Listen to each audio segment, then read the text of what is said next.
Hi, my name is Mike Doyle. I teach physical education and I coach middle school lacrosse in South Tampa.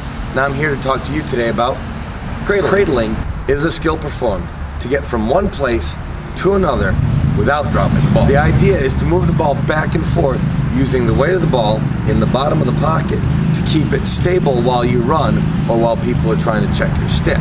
But when you look at cradling, especially younger players, they think there's a lot going on.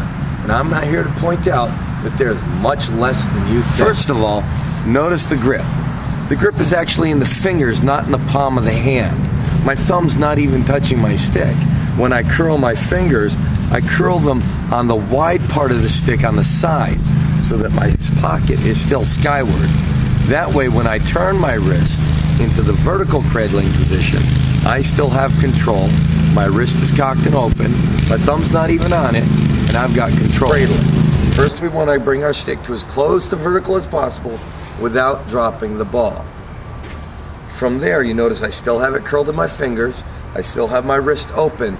I teach close the door, open the door.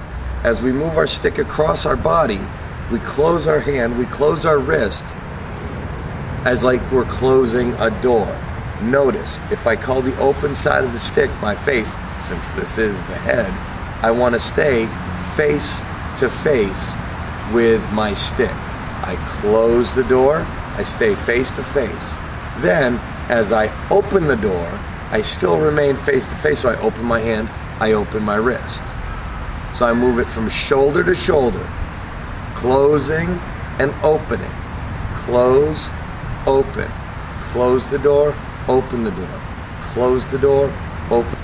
Eventually, you put the bottom hand on the handle, preferably at the end cap, but notice how far apart my hands are. This wouldn't be comfortable or make sense for a younger player. So you want to come up a little bit just to build that idea of comfort. Close the door, open the door. Close the door, open the door. Then, as they get more comfortable, the top hand will move away from the head. The bottom hand will move closer to the end cap. Now look, we've got a player cradling in throwing position. This player is ready to dodge, is ready to throw. There are different types of cradles. You can cradle, as we showed, in throwing position. We can cradle in front of our face. We can cradle one-handed in protection. Notice how my offhand comes off, palm down.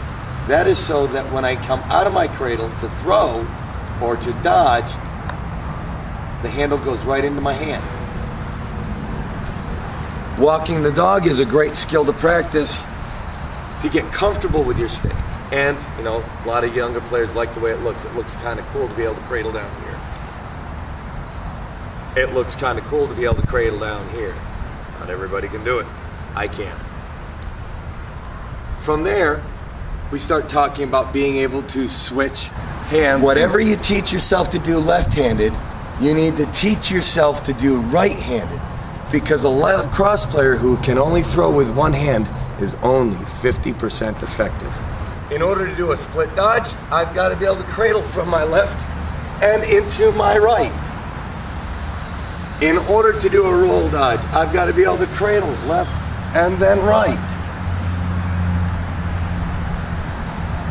Also, for the face dodge, I need to practice cradling on the other side of my body.